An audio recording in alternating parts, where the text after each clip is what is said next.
Please, the show starts in 10, 9, 8, 7, 6, 5, 4, 3, 2, 1, go. عليك صلى الله, oh Muhammad, peace and blessings on you every day. عليك صلى الله, oh Muhammad. Hai dan Assalamualaikum. Pengertian ilmu usul al-fiqh. Ilmu usul al-fiqh menjadi panduan utama kepada para ulama untuk berijtihad serta berfatwa. Berijtihad bermaksud perbuatan mengkaji atau menyelidik sesuatu berdasarkan peraturan-peraturan tertentu. Berfatwa pula bermaksud mengeluarkan sesuatu. Ilmu usul al-fiqh ini secara umumnya mempunyai kaitan rapat dengan semua ilmu agama dan secara khususnya ia berkait rapat dengan ilmu fiqh. Ilmu usul al-fiqh, sudut pengertiannya dapat dibahaskan daripada sudut bahasa dan istilah. Usul al-fiqh daripada sudut bahasa. Usul al-fiqh terbentuk daripada dua perkataan iaitu usul dan al-fiqh. Perkataan usul berasal daripada perkataan aslu. Daripada sudut bahasa bermaksud iaitu asas, iaitu apa yang dibina sesuatu di atasnya sumber, dalil serta kaedah. Contohnya, kemudaratan mesti dihapuskan. Manakala al-fiqh bermaksud daripada sudut bahasa mengetahui atau memahami tentang sesuatu. Usul al-fiqh daripada sudut istilah terbahagi kepada dua. Yang pertama, ilmu yang membahaskan tentang kaedah-kaedah yang digunakan oleh mujtahid untuk mengeluarkan hukum syarak berkaitan perbuatan mukallaf daripada dalil-dalil tafsili. Mujtahid bermaksud orang yang berusaha untuk mendapatkan sesuatu kesimpulan baru melalui kajian penyelidikan berdasarkan sumber dan kaedah yang sah. Mukallaf pula bermaksud orang yang telah akil balik dan diwajibkan untuk mematuhi hukum-hukum. Sebagai contohnya, kewajipan mendirikan solat tunjukkan menerusi dalil Al-Quran sebagaimana firman Allah dalam surah Al-Baqarah ayat 43. Wa aqimus solata wa atuz zakat. Dan dirikanlah kamu akan solat dan mengeluarkan zakat. Berdasarkan nas tersebut, ulama usul al-fiqh mengeluarkan hukum menunaikan solat wajib hukumnya terhadap setiap mukallaf. Istilah yang kedua, usul al-fiqh membahaskan tentang kaedah-kaedah yang dijadikan perantaraan untuk mengeluarkan hukum-hukum syarak berbentuk amaliyah daripada dalil-dalil tafsili. Amaliyah ialah berkaitan dengan amalan antara dua keutamaan ilmiah. Tafsili ialah mentafsirkan dengan menghuraikan sesuatu dengan lebih terperinci. Apa yang dimaksudkan dengan kaedah ini ialah kaedah umum yang dapat menjelaskan hukum-hukum fiqhiyah berbentuk juz'iyah yang terangkum dalamnya. Contohnya firman Allah dalam surah Al-Nisa ayat 59, Asi'ullaha wa ati'ur rasul, yang bermaksud taatlah kamu kepada Allah dan taatlah kamu kepada Rasulullah. Secara umumnya, setiap suruhan atau lafaz al-amru membawa hukum wajib. Yang kedua, firman Allah dalam surah Al-An'am ayat 151, wala taqtulun nafsallati harramallahu illa bilhaq, yang bermaksud dan janganlah kamu membunuh jiwa yang telah diharamkan oleh Allah membunuhnya melainkan dengan jalan yang hak yang dibenarkan oleh syarak. Secara umumnya, setiap tegahan atau lafaz al-nahyu menunjukkan hukum haram. Okey, tegasnya di sini usul al-fiqh merupakan kaedah yang berperanan untuk memantau ulama, fiqh dan mujtahid daripada melakukan kesilapan dalam istinbat hukum syarak. Yang kedua, skop ilmu usul al-fiqh berkenaan dengan metodologi atau kaedah penetapan hukum, kedudukan dalil serta kehujahannya seperti sudut kedudukan dan kehujahan dalil Al-Quran perlu diutamakan daripada Al-Sunnah. Yang ketiga, ilmu usul al-fiqh ialah tentang kaedah-kaedah umum yang digunakan oleh ulama untuk mengeluarkan hukum-hukum daripada nas Al-Quran dan As-Sunnah. Terdapat beberapa perbezaan antara usul fiqh dengan kawaid fiqh. Yang pertama, usul fiqh merupakan ilmu tentang kaedah mengeluarkan hukum syara daripada dalil-dalil, seperti dalil-dalil daripada Al-Quran, Al-Sunnah, ijma', qiyas, istislah atau istihsan.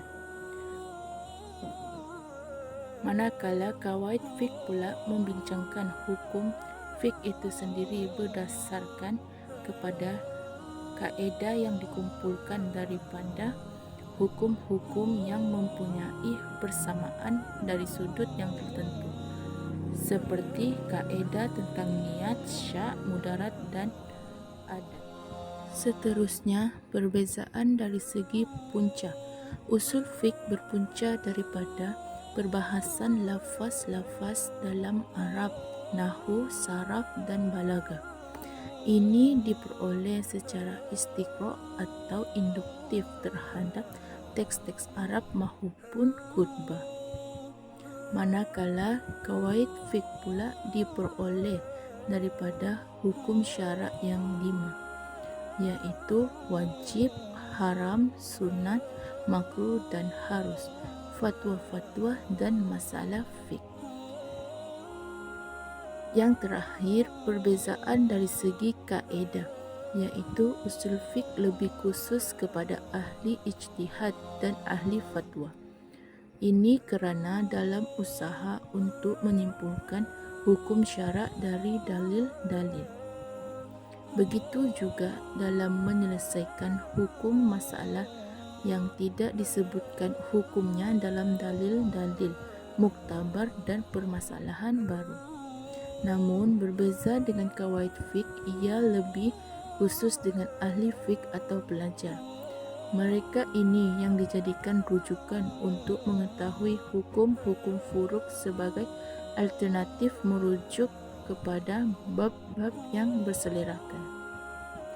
Kesimpulannya, sifat kaedah usul fiqh adalah umum dan menyeluruh, manakala kawaid fiqh mempunyai juga pengecualian.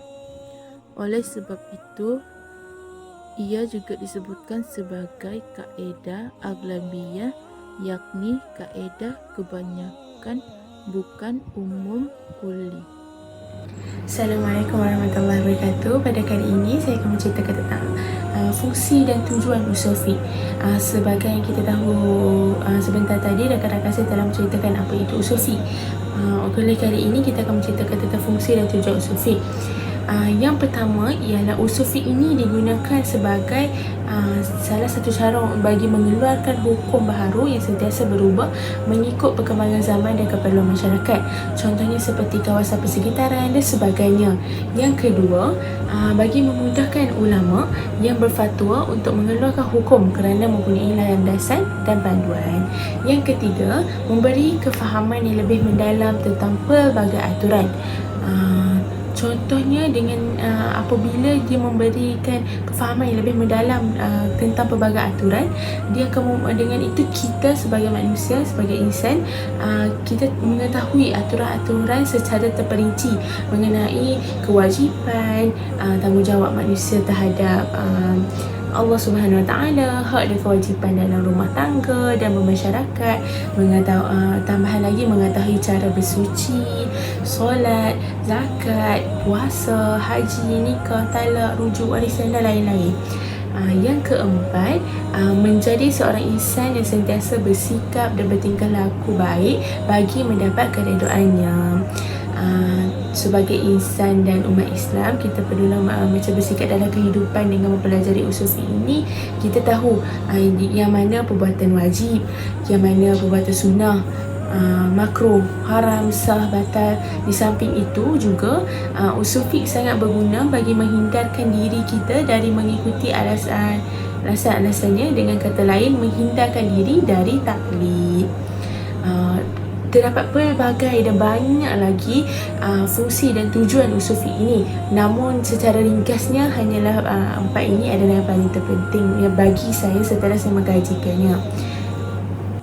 Seterusnya, saya akan menceritakan tentang apa sumber hukum yang digunakan oleh usul fiqh.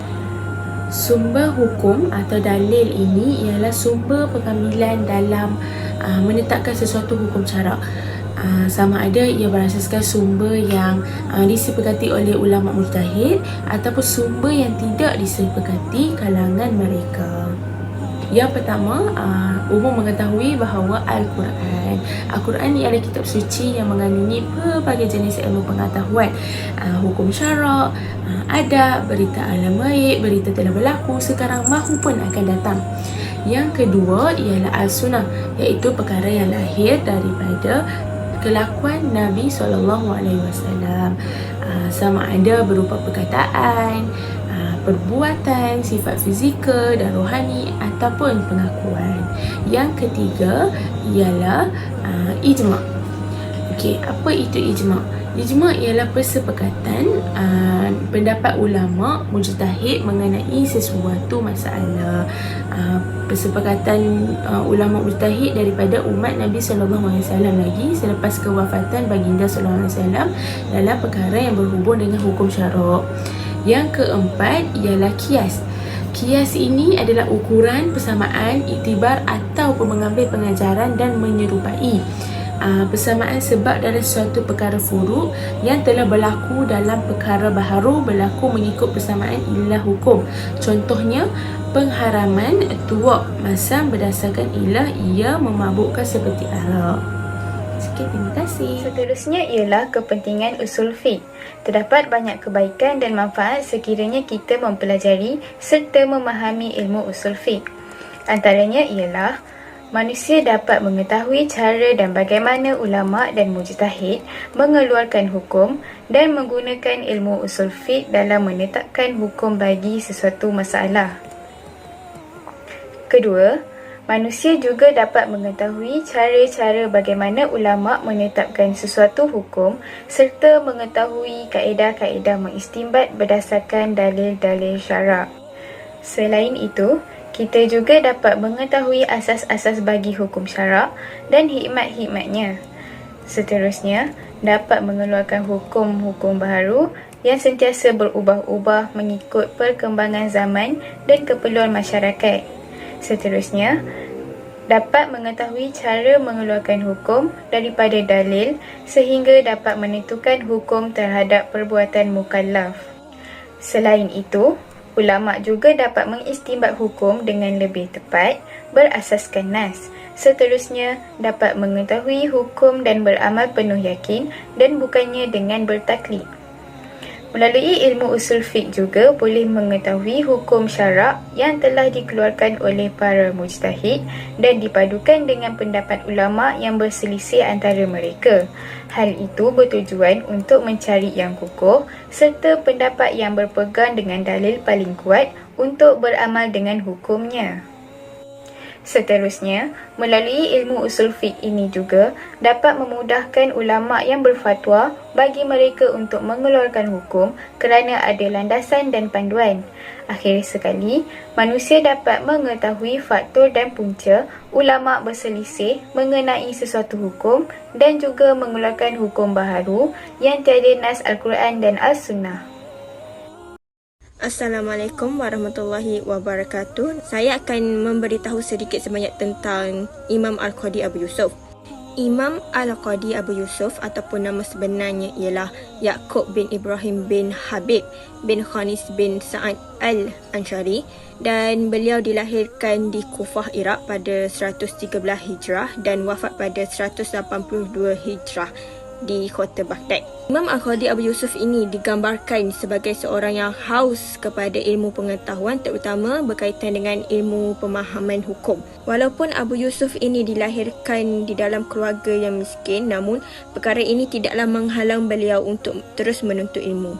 Tambahan pula, Syekh Muhammad Said Mursi dalam buku tokoh-tokoh besar Islam sepanjang sejarah ada menyatakan bahawa Abu Yusuf menimba ilmu dari banyak ulama di Kufah dan juga Madinah, dan di antara ulama yang pernah menjadi gurunya ialah Abu Hanifah, Malik bin Anas dan juga Al-La'its bin Sa'ad. Seterusnya, pengetahuan Abu Hanifah ini sangatlah luas di dalam ilmu tafsir, ilmu strategi, peninggalan Arab dan juga periwayatan hadis, di mana apabila Abu Yusuf ini berada di bawah bimbingan Abu Hanifah, Yusuf ini telah mencapai satu kejayaan yang sangat luar biasa, dan beliau juga dikenali sebagai salah seorang murid yang terkemuka daripada Imam Abu Hanifah. Walaupun terdapat perbezaan pendapat di antara guru dan juga Abu Yusuf ini, namun Abu Yusuf merupakan orang yang pertama menentukan kitab mazhab Hanafi dan menyebarkan ajaran guru ini secara meluas. Selain itu juga, Abu Yusuf dikenali sebagai orang yang pertama dipanggil sebagai Qadi Al-Qudah, yang bermaksud Hakim yang Agung. Dan beliau memegang jawatan sebagai Hakim Agung ini sehinggalah beliau wafat pada 182 Hijrah. Ketika beliau memegang jawatan sebagai Hakim yang Agung, Abu Yusuf ini juga ada menulis beberapa kitab, dan di antaranya ialah kitab Ikhtilaf Abi Hanifah wa Ibni Abi Layla, di mana ia mengulas tentang perbandingan fiqh. Seterusnya, saya akan memberitahu sedikit sebanyak tentang Imam Al-Syafi'i. Imam Al-Syafi'i ataupun nama sebenarnya ialah Muhammad bin Idris bin Al-Abbas bin Utsman bin Syafi'i bin Ubaid bin Abdul Yazid bin Hashim bin Al-Muttalib bin Abdi Manaf. Beliau digelar sebagai Nasyirul Hadis, iaitu pembela hadis, kerana kegigihannya membela hadis dan mengikuti sunnah Rasulullah SAW. Imam Syafi'i ini dilahirkan di sebuah tempat yang bernama Gazah di kota Aslakan. Kemudian ketika beliau berusia 2 tahun, beliau telah dibawa oleh ibunya ke Hijaz dan hidup bersama orang-orang berketurunan Yaman kerana ibunya daripada suku Astiyah. Seperti mana yang kita tahu, Imam Al-Syafi'i ini telah pun menghafal Al-Quran pada usia yang sangat muda ketika beliau masih berada di Gaza, dan ketika beliau berada di Mekah, Imam Al-Syafi'i ini mula belajar tentang hadis dan daripada beberapa guru hadis. Apabila beliau kembali ke Mekah untuk mempelajari ilmu agama, beliau mempelajari tentang fiqh dan juga hadis daripada guru-gurunya. Dan apabila Imam Al-Syafi'i mendengar bahawa di Madinah terdapat Imam Malik bin Anas, dan Imam Al-Syafi'i ingin segera untuk menemui Imam Malik bin Anas ini. Apabila Imam Al-Syafi'i telah pun berjaya menghafal kitab Al-Muwattah yang karya Imam Malik, beliau segera bertemu dan belajar dengan Imam Malik. Setelah itu, beliau pergi ke Yaman untuk mencari nafkah di sana, dan di sana beliau bertemu dengan Umar bin Abi Salamah, iaitu seorang ahli fiqh, iaitu murid kepada Al-Auza'i. Dan begitulah secara tidak langsung Imam Al-Syafi'i sudah pun mempelajari tentang ilmu fiqh. Meskipun tidak semua pihak bersepakat, namun mengikut majoriti menyatakan bahawa Imam Al-Syafi'i ini merupakan bapa kepada usul fiqh, dan kitab Ar-Risalah adalah merupakan kitab pertama tentang usul fiqh. Dan disebabkan kitab Ar-Risalah ini juga, ia dapat menyusun tentang pengajaran Islam yang holistik melalui hukum-hukum fiqh yang diijtihadkan dalam bentuk persoalan ibadat, muamalat dan munakahat. Pada yang sama, ia juga turut merangka tentang kaedah dan metodologi ijtihad yang digunakan oleh fuqahanya untuk memetik hukum agar dapat memudahkan kehidupan manusia.